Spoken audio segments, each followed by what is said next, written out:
నమస్కారం V3 news కు స్వాగతం. లక్ష్యం సమాజహితం. ముందుగా ముఖ్యాంశాలు. తెలుగు రాష్ట్రాల్లో మిన్నంటిన క్రిస్మస్ వేడుకలు, విద్యుత్ దీప అలంకరణతో కొత్త రూపం సంతరించుకున్న చర్చిలు.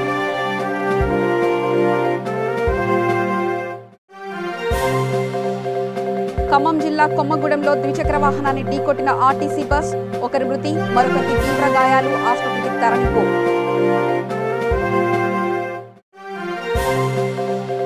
విశాఖ సీతమ్మధార సమీపంలో ఉన్న రైతు బజార్ను సందర్శించిన టీడీపీ ఎమ్మెల్యే గంట, పూర్తి స్థాయిలో ఉల్లిని ప్రజలకు అందుబాటులో ఉంచాలని విజ్ఞప్తి.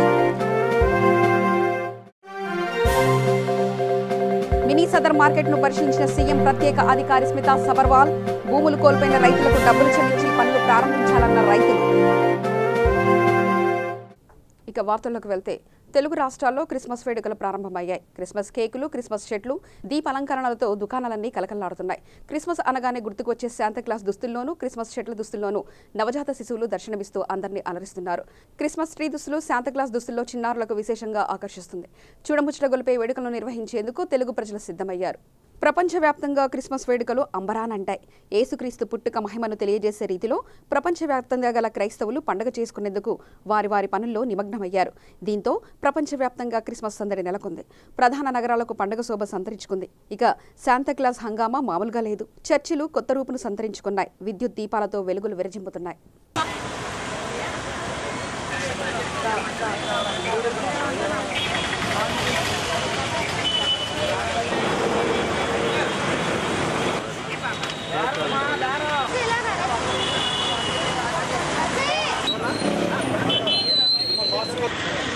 उधर सामने मुंह कर।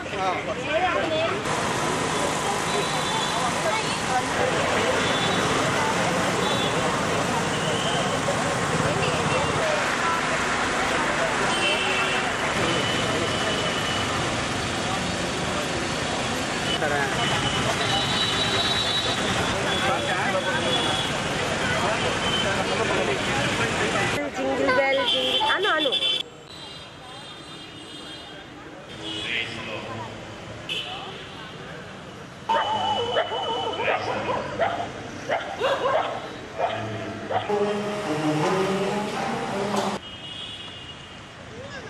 పేపర్ షూట్ చేస్తారా?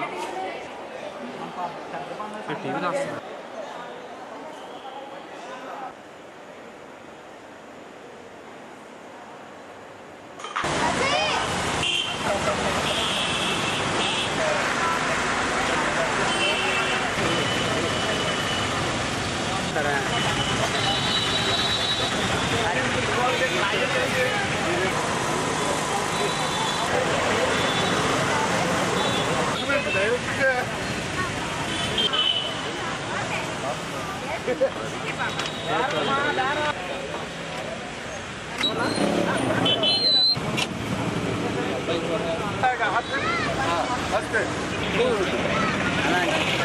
పెడతారా?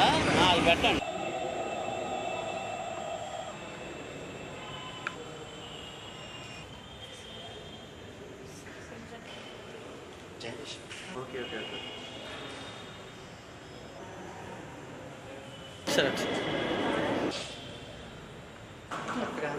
లైట్స్ వేస్తే బాగా వస్తుందా?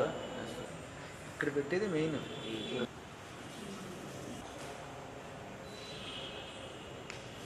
లేటు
విశాఖ సీతమ్మధార సమీపంలో ఉన్న రైతు బజార్ని టీడీపీ ఎమ్మెల్యే గంట శ్రీనివాసరావు సందర్శించారు.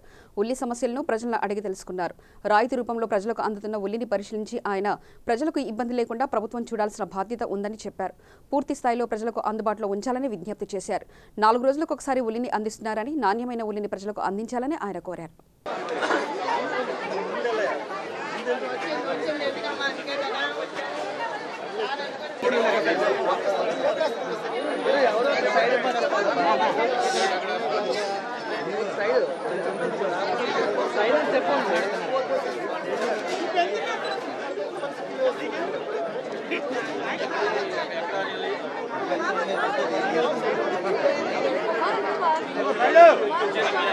క్వాలిటీ బాగుందా?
ఈ రైతు బజార్లు పెట్టిన ఉద్దేశం మనందరూ కూడా తెలుసు.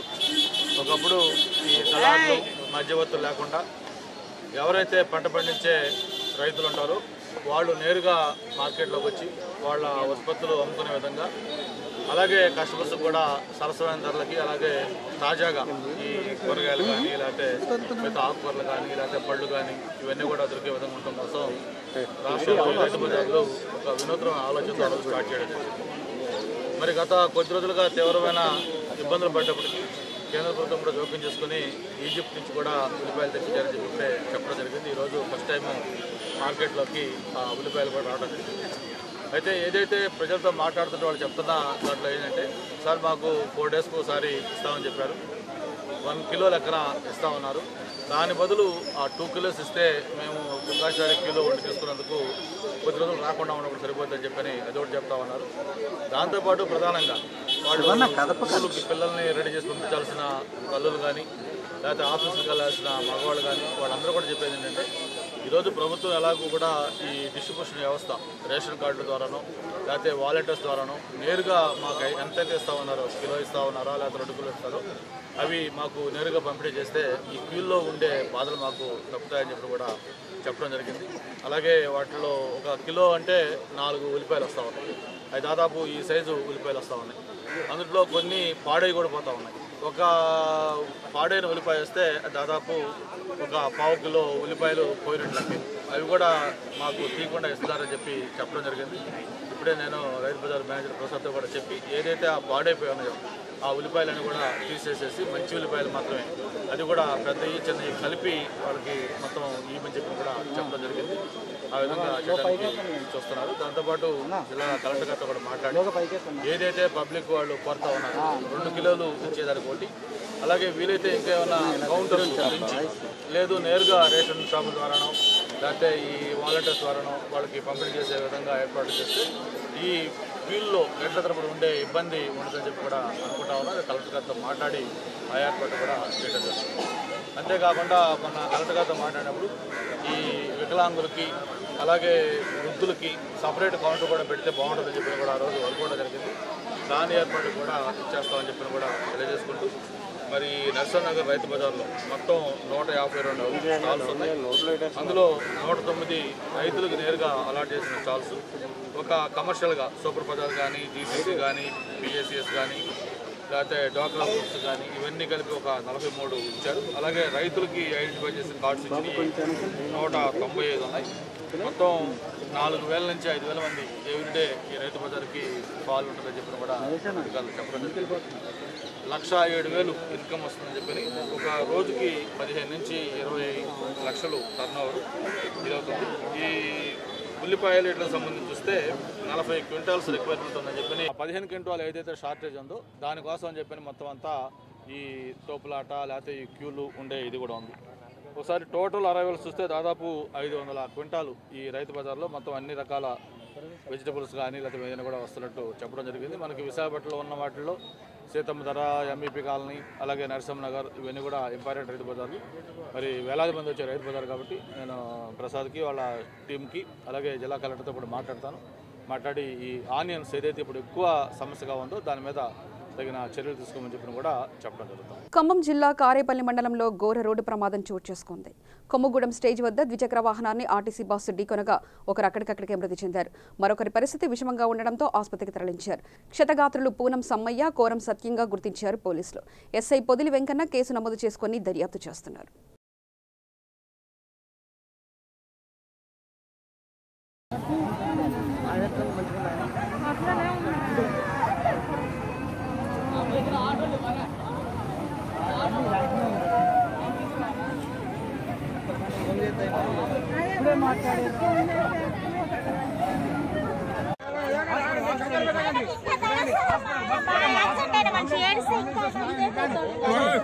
చేశారా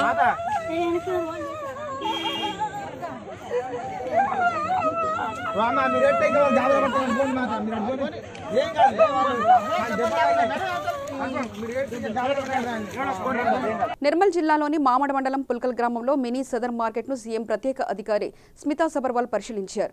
అనంతరం రైతులతో మాట్లాడి భూములు కోల్పోయిన రైతులకు డబ్బులు కూడా వెంటనే అందేలా చూస్తామని వారికి చెప్పినా రైతులు మాత్రం ఆందోళన చేపట్టారు.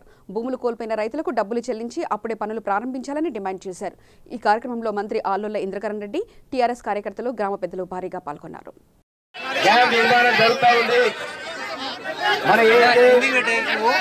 భూములకు కూడినటువంటి భూములకు నష్టపరిహారం ఇచ్చేందుకు మరి ఇంకా 45 కోట్ల రూపాయలు ఇచ్చే డబ్బు 8 కోట్ల రూపాయలు ఇప్పటికే వచ్చింది.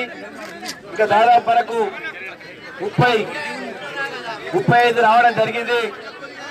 45 నుంచి 8 కోట్లు కూడా రావడం జరిగింది. మిగతాది కూడా ఈ మార్చు ఏప్రిల్ వరకు కొత్తగా పూర్తిగా డబ్బు ఇస్తారు. ఎందుకంటే గేట్లు ఇప్పుడిప్పుడే పెడతారు కాబట్టి అటు వెట్పల్లి సైడ్ ఏమో ఒక 6 కోట్లు ఉంది, మన దిక్కేమో 45 కోట్లు ఇస్తే మొత్తం అయిపోతుంది. గేట్లు పెడతారు కాబట్టి ఖచ్చితంగా మీ డబ్బు ముఖ్యమంత్రి గారికి చెప్పి అది వెంటనే మొన్ననే కూడా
ఇక్కడ side 45 crores land acquisition payment ఉంది. మిడ్పల్లి సైడ్ 5-6 టోటల్గా 8 crores ఆల్రెడీ రిలీజ్ చేశారే, మెటీరియల్స్ కాలేదు. అది భూమి బ్యాలెన్స్ 43 crores కనుక్కుంటారు. 43 crores వస్తే ఇది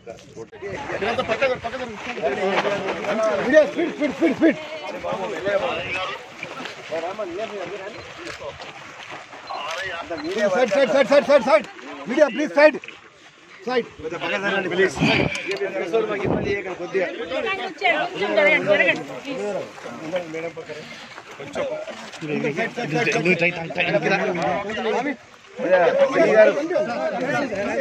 మేడం కనబడతలేదు.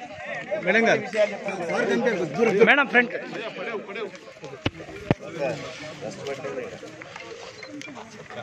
But as a special measure, as was done in our Godavari barrages. Otherwise, to put 80 crores in advance to start the work, it will be very difficult for us. Our agreement says only after complete work and putting in place with payment facilities.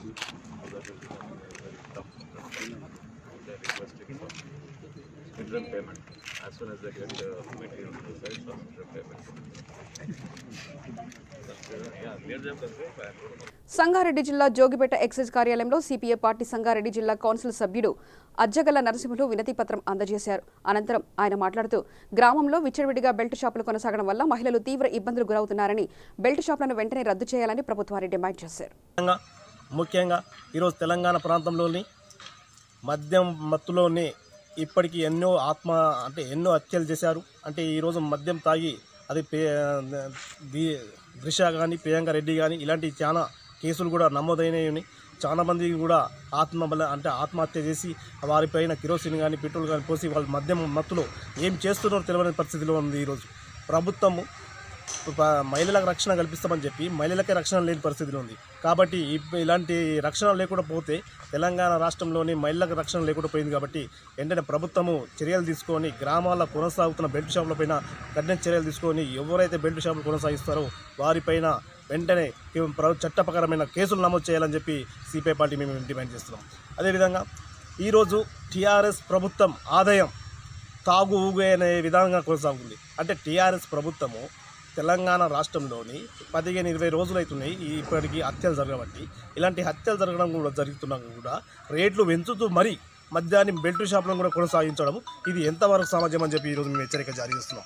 ప్రభుత్వం ఒక వైపు ఇలా చేస్తూ ప్రజలకు ఇబ్బంది కలిగిస్తుంది, అదేవిధంగా రేట్లు పెంచుతూ కూడా గ్రామాల్లో బెల్ట్ షాపులు కొనసాగించడం అంటే ఇది పూర్తిగా నిర్లక్ష్యం అని చెప్పి ఈరోజు మేము హెచ్చరిక జారిస్తాం.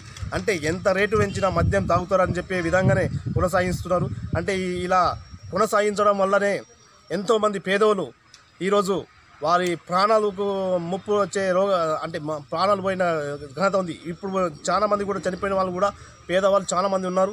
కాబట్టి ఇలాంటి మద్యం తాగి కూడా కల్తీ మద్యాలు కూడా కొనసాగడం వల్ల కూడా ఇలా మద్యాలు తాగి కూడా చాలామంది బలైన వాళ్ళు ఉన్నారు. కాబట్టి ప్రభుత్వం చర్యలు తీసుకోవాలని చెప్పి మేము ఈరోజు ప్రభుత్వానికి హెచ్చరిక జారీ చేస్తున్నాం. అదేవిధంగా ఇక్కడ ఆందోళన కాన్స్టిట్యూన్సీ పరిధిలో ఉన్న ప్రతి గ్రామంలోని ఎక్సైజ్ డిపార్ట్మెంట్ అధికారులు తనిఖీలు చేసి ఎక్కడైనా కల్తీ జరిగితే వారిపైన కఠిన చర్యలు తీసుకోవాలని చెప్పి ఈరోజు మేము ఎక్సైజ్ అధికారులకు ప్రశ్నిస్తున్నాం. ఈరోజు తెలంగాణ రాష్ట్రంలోని అతి దారుణమైన విషయం ఏంటంటే ఈ మద్యం కొనసాగడం వల్లనే ఎంతోమంది ఈరోజు మన ప్రాణాలు కోల్పోయిన పరిస్థితి ఉంది. కాబట్టి ఈ మద్యాన్ని అరికట్టాల్సిన బాధ్యత ప్రభుత్వం పైన ఉంది. కాబట్టి ప్రభుత్వం నిర్ణయం తీసుకోవాలి. అదేవిధంగా ఎప్పుడైనా ఒక కిలోమీటర్ దూరం ఒక పట్టణంలో ఉంటే కిలోమీటర్ దూరంలో ఉండాలి.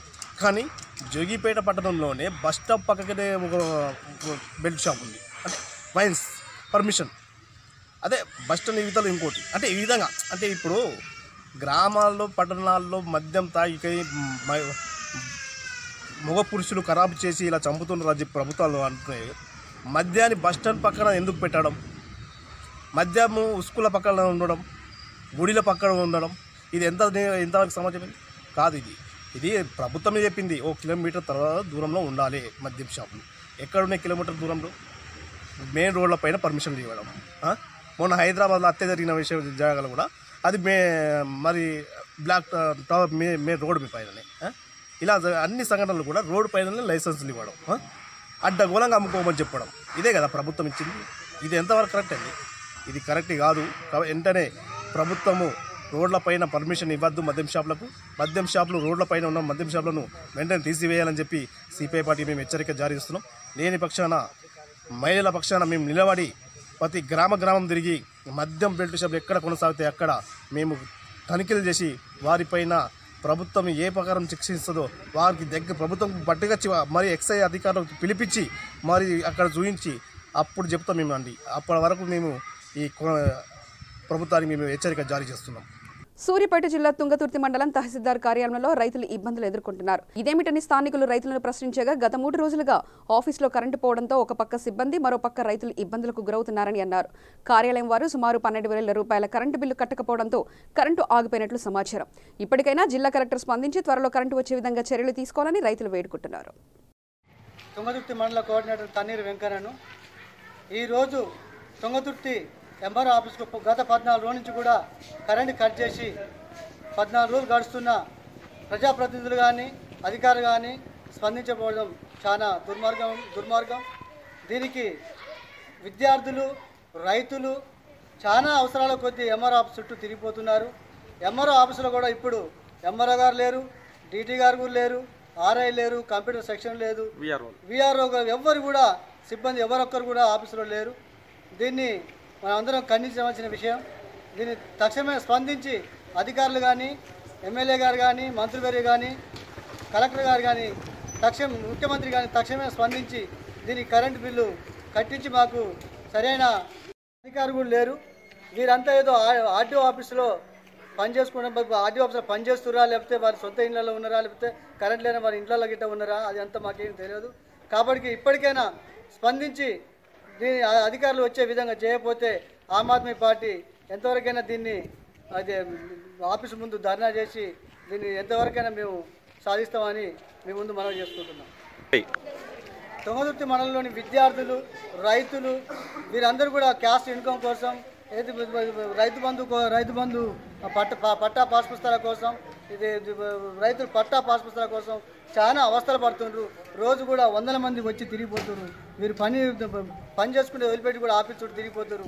ఇప్పటికైనా ఎమ్మెల్యే గారు కానీ మంత్రివారి గారు కానీ మన ముఖ్యమంత్రి గారు కూడా కానీ ఏమైనా తక్షణమే ఈ కరెంట్ బిల్లు కట్టి తక్షణమే ఇక్కడ ఆఫీసును ఓపెన్ చేయించగలరని మేము ఆమ్ ఆద్మీ పార్టీ తరఫున కోరుకుంటున్నాం. తెలుగు అధికార భాషా సంఘం అధ్యక్షుడు పద్మశ్రీ యార్లగడ్డ లక్ష్మీప్రసాద్, డాక్టర్ చందు సుబ్బారావు, డాక్టర్ మస్తానాలతో కలిసి నైవేద్య విరామ సమయంలో శ్రీ వెంకటేశ్వర స్వామివారిని దర్శించుకుని మొక్కులు చెల్లించుకున్నారు. దర్శనం అనంతరం ఆలయం వెలుపల మీడియాతో మాట్లాడుతూ గత ప్రభుత్వ నిర్లక్ష్యం వల్ల సెక్రటేరియట్లో 10% కంటే ఎక్కువగా అధికార భాషను ఉపయోగించలేదని యార్లగడ్డ తెలిపారు. జగన్మోహన్ రెడ్డి సీఎం అయిన 3 నెలలకే అధికార భాషా సంఘాన్ని ఏర్పాటు చేశారు. అధికార భాషను కింది స్థాయి నుంచి తీసుకువెళ్లాలనే ఉద్దేశంతోనే తిరుపతిలోని కార్పొరేషన్ అధికారులతో సమావేశం అయినట్లు ఆయన తెలిపారు.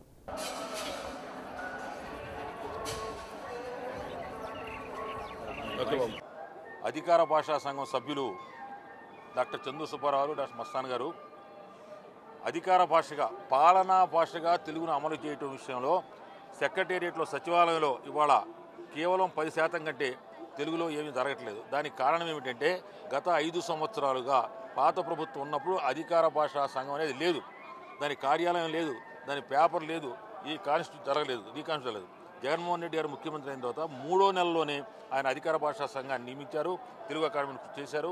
అందుకని మేము ఆలోచించేది ఏంటంటే పైనుంచి సంస్కరించుకొచ్చే బదులు కింద నుంచి సంస్కరించుకొస్తే మేలు అని చెప్పని గ్రామ స్థాయి నుంచి కార్పొరేషన్ స్థాయి నుంచి కలెక్టరేట్ స్థాయి నుంచి అని చెప్పని మొట్టమొదటి అధికార పర్యటన ఇన్స్పెక్షన్ పర్యవేక్షణ నిన్న తిరుపతి మున్సిపల్ కార్పొరేషన్లో అధికారులతో వాళ్ళ దస్తాలు పరిశీలించి వాళ్ళతో మేము పరస్పర విచార వినిమయం చేశాం. ఇవాళ మళ్ళీ మేము చిత్తూరు కలెక్టరేట్లో మళ్ళీ వెళ్ళిపోతున్నాం. ప్రస్తుతానికి వాళ్ళు మున్సిపల్ కార్పొరేషన్ తిరుపతి వాళ్ళు చాలా చక్కగా మేమంతా తెలుగులో పనిచేయడానికి సిద్ధంగా ఉన్నామని చెప్పారు. వాళ్ళు 50% పని ఆల్రెడీ తెలుగులో చేస్తున్నారు. రాబోయేటువంటి రోజుల్లో వాళ్ళు ఇంకా తీసుకెళ్ళి 100% తిరుపతి మున్సిపల్ కార్పొరేషన్లో తెలుగు భాష అధికార భాషగా, వాడుక భాషగా, పాలనా భాషగా చేయడానికి సిద్ధమని చెప్పారు. ఇప్పుడు చిత్తూరు జిల్లా రోడ్డు ప్రమాదంలో గాయపడి మృత్యు అంచుకు వెళ్లి ప్రస్తుతం కోలుకుంటున్న యువతికి నేనున్నానంటూ అనంతపూర్ అర్బన్ ఎమ్మెల్యే అనంత వెంకటరామరెడ్డి భరోసా ఇచ్చారు. ఆమెకు ప్రత్యేకంగా ఫిజియోథెరపీ చేయాల్సి ఉండడంతో సొంత ఖర్చులతో ఆయన ప్రత్యేక ఏర్పాట్లు చేశారు. నీ ఆత్మ బలమే నీకు అంటే నేను చెప్పేది ఏమంటే నీ సెల్ఫ్ కాన్ఫిడెన్స్ బాగా చేసుకోవాలి. మనం ఊరికి ఆధారపడితే కదా బాగా నొప్పి నొప్పి అంటే నొప్పి అట్లే ఉంటుంది, నొప్పి కనబడుతూనే ఉంటుంది, నొప్పి లేకపోతే నొప్పి కనబడుతుంది. ఆ నొప్పిని కూడా నిలబడుకునేదానికి ప్రయత్నం చేయాలి. ఆ కాలు ముడుచుకున్నప్పుడు నొప్పి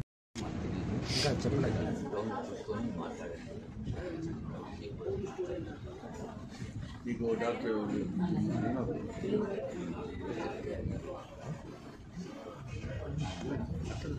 ఎవరు అయితే ఏం చెప్తాడు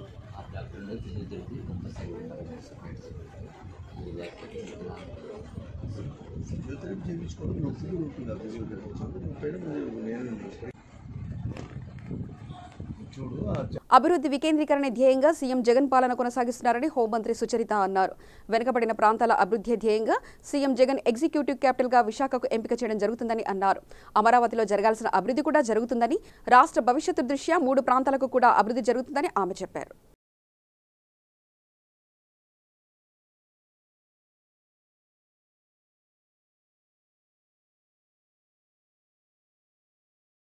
రాజన్న సిరిసిల్ల జిల్లా కోనారావుపేట మండల కేంద్రంలో మండల పరిషత్ కార్యాలయంలో ఎంపీపీ చంద్రయ్య అధ్యక్షతన మండల స్థాయి అధికారుల సమీక్ష సమావేశం ఏర్పాటు చేశారు. ఈ సమావేశంలో జెడ్పీ చైర్పర్సన్ న్యాలకొండ అరుణ రాఘవరెడ్డి పాల్గొన్నారు. ఈ సందర్భంగా ఆమె మాట్లాడుతూ పల్లెలు పచ్చదనంతో పరిశుభ్రంగా ఉండాలని సీఎం కేసీఆర్ మంచి పథకాలు ప్రవేశపెట్టారని అన్నారు. జనవరి 2 నుంచి నిర్వహించబోతున్న పల్లె ప్రగతి కార్యక్రమాన్ని అధికారులు, ప్రజాప్రతినిధులు విజయవంతం చేయాలని ఆమె కోరారు.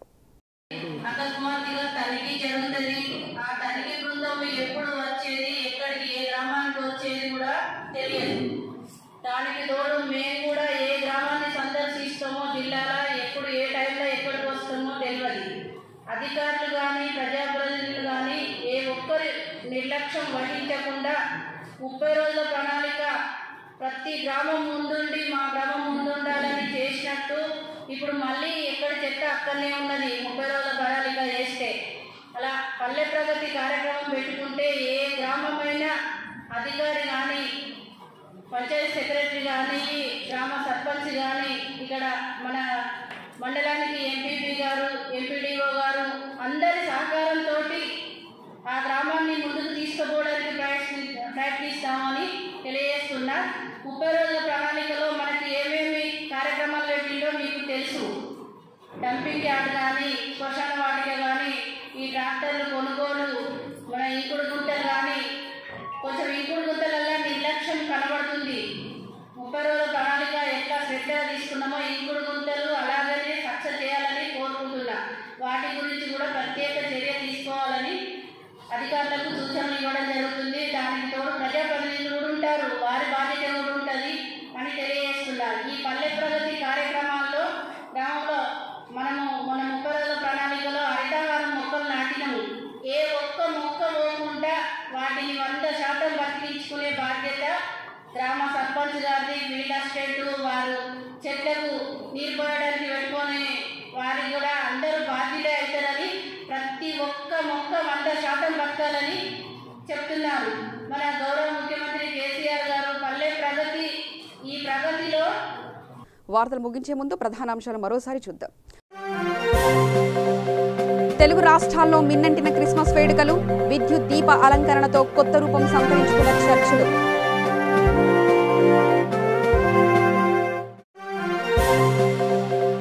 ఖమ్మం జిల్లా కొమ్మగూడెంలో ద్విచక్ర వాహనాన్ని ఢీకొట్టిన ఆర్టీసీ బస్, ఒకరి మృతి, మరొకరికి తీవ్ర గాయాలు, ఆసుపత్రికి తరలింపు.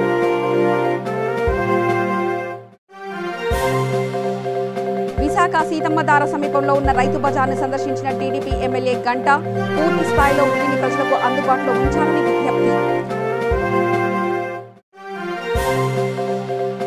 మినీ సదర్ మార్కెట్ను పరిశీలించిన సీఎం ప్రత్యేక అధికారి స్మితా సబర్వాల్, భూములు కోల్పోయిన రైతులకు డబ్బులు చెల్లించి పనులు ప్రారంభించాలన్న రైతులు. సమగ్ర సమాచార స్రవంతికై చూస్తూనే ఉండండి V3 న్యూస్. లక్ష్యం సమాజ హితం.